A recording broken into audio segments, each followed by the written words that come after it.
Bonjour, donc je suis Didier Vandenabel, je suis en charge d'affaires européennes pour le Civaliste et avec un gros thème d'intérêt qui est le manufacturing et un nouveau qui commence à débarquer qui est les Smart Cities, dans lequel on peut transposer aussi beaucoup de technologies. Et mon propos va non pas durer 5 minutes comme marqué sur le programme, mais un peu plus 15 minutes parce que des collègues, et anglais d'abord et italiens, n'ont pas pu, venir et présenter leur démarche régionale et nationale ici. Donc j'ai pris le parti de modifier un petit peu mon intervention et de donner plusieurs exemples sur lesquels il va y avoir des messages, à partir de lesquels vous pourrez tirer peut-être des best practices. En tout cas, je l'espère. On pourra en discuter durant le break. J'ai entendu certains mots, etc., sur l'aspect écosystème, collaboration, Open Innovation. Et je pense que tous les exemples que je présenterai implémentent cette démarche. Il faut savoir aussi, par rapport à ce qui a été dit tout à l'heure, que l'usine, j'ai oublié, il y a un mot qui n'a pas été mentionné, c'est qu'elle est distribuée, qu'elle doit inclure une démarche d'intelligence business, de façon à savoir produire le bon produit au bon endroit avec le bon timing. Distribution, pour moi, très important, parce que derrière, il y a tout ce qui est agilité, numérique, etc., qui est assez de façon à faire le bon produit. Il ne faut pas l'oublier. Donc, j'ai pris quelques initiatives de ce que je vois au niveau européen. Donc, il y en a beaucoup. Par contre, ce qui est intéressant, enfin, à mon sens, en tout cas c'est le message, c'est que ces initiatives peuvent être régionales, interrégions, nationale et à la fin européenne. Une chose que j'ai oubliée dans l'introduction, oui, par rapport à ce que disait Zeljko Pazin, plutôt que d'aller voir à l'EFRA, venez voir au CEA les topics que l'on va investir sur les appels 2015. On pourra discuter parce qu'on est toujours à la recherche de partenaires. Et j'en profite aussi, vous avez peut-être entendu parler des projets d'intérêt commun européens. Et donc, je suis à l'initiative avec 2 collègues étrangers sur un Airbus lié au manufacturing, parce que c'est le mot qui est consacré, donc des projets très structurants au niveau européen. Et j'espère qu'on en dira plus dans les semaines et mois qui viennent.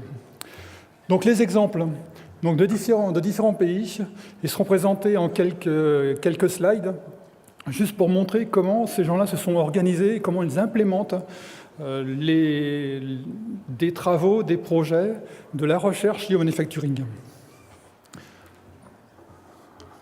Voilà. Donc, mon premier exemple, c'est au niveau de la région Flandre, en Belgique. Donc, ce qui est important et ce qui est un point commun à chacune des initiatives, ça tient toujours, au départ, il y a un agenda de recherche stratégique, qu'il soit régional, national, européen, on l'a vu tout à l'heure avec l'EFRA, il y a un agenda de recherche et une organisation par rapport à des thématiques structurantes, sociétales ou technologiques qui sont implémentées.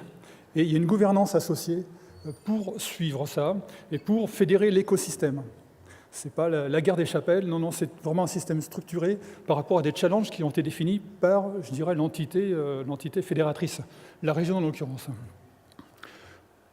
Ce point-là, on le retrouve aussi avec la Suède, qui a fait Production 2030.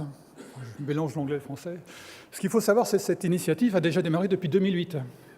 Donc, quand nous commençons à parler de certaines démarches aujourd'hui par rapport à des plateformes, par rapport à certains agendas communs, on a quand même quelques années de retard, si je suis direct.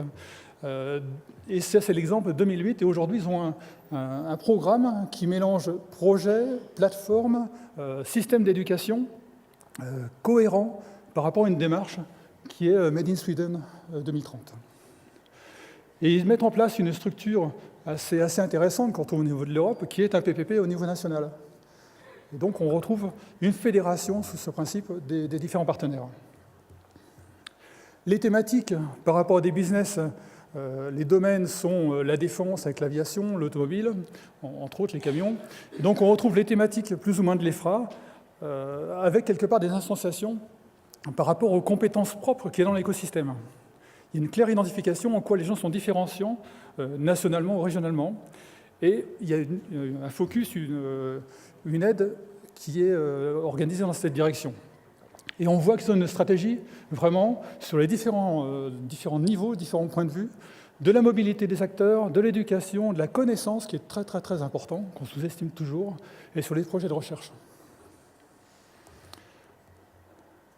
Catapulte C'est un exemple connu. Depuis 10 ans, il y a un programme au niveau anglais qui déroule une stratégie industrielle, mais pas uniquement sur le domaine manufacturier, mais sur l'énergie, etc., au niveau anglais, avec vraiment un Technical Strategy Board qui fédère cette organisation de la recherche et des projets au bénéfice de quelques industriels.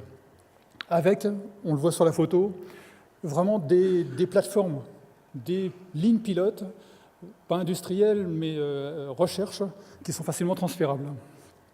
Un certain nombre d'acteurs qui investissent en personnes ou en éléments financiers sur cette plateforme, sur ces projets.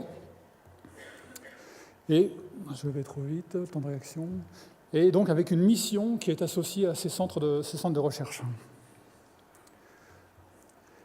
Et donc, ils ont identifié leurs compétences, c'est formalisé dans le livre blanc, et ils conduisent, comme au niveau de l'EFRA, un déploiement, une mise en place de ces axes. Quelques éléments en termes de chiffres. Financiers, principalement, on voit bien qu'ils ont pris conscience, pour l'aspect éducatif, pour l'aspect développement de plateforme et l'aspect projet, qu'il fallait un accompagnement.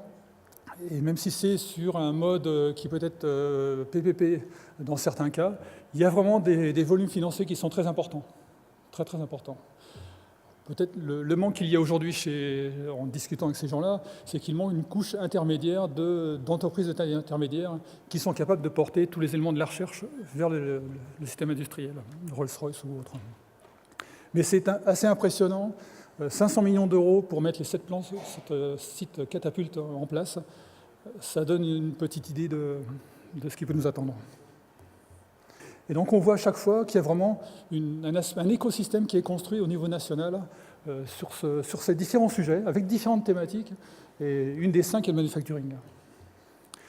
Et aujourd'hui, l'acteur lié au manufacturing, aux matériaux, c'est FIMEC, avec donc vous avez le contact ici.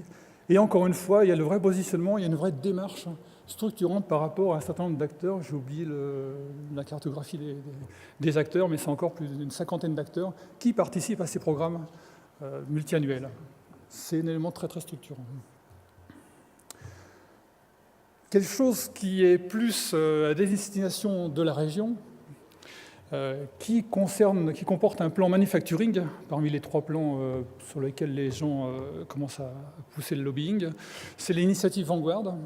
Donc c'est un groupement de régions qui, de façon à mieux défendre les intérêts de leur région devant le déploiement d'une stratégie Smart Specialization, s'est organisé en réseau, à l'initiative de la région Flandre, et qui fait du lobbying par rapport à leur écosystème au niveau européen. Donc, comme je vous le montre, il y a différents aspects sur le manufacturing. Et vous avez la carte ici des régions qui participent. Et personnellement, ce serait très intéressant que la région parisienne, l'Île-de-France, soit dans cette initiative. Donc on a des points de contact, on a déjà poussé un petit peu. Il y a beaucoup de publicité au niveau de l'Europe sur les plans 32-30 gaz, sur tous les initiatives qu'on a. Donc je pense qu'il est temps maintenant, à vie personnelle, de se montrer. Et c'est tout à fait ouvert, il y a un processus facile d'introduction. Et c'est vraiment un débat, mais je pense que c'est très important, vu l'aspect Smart Specialization demain.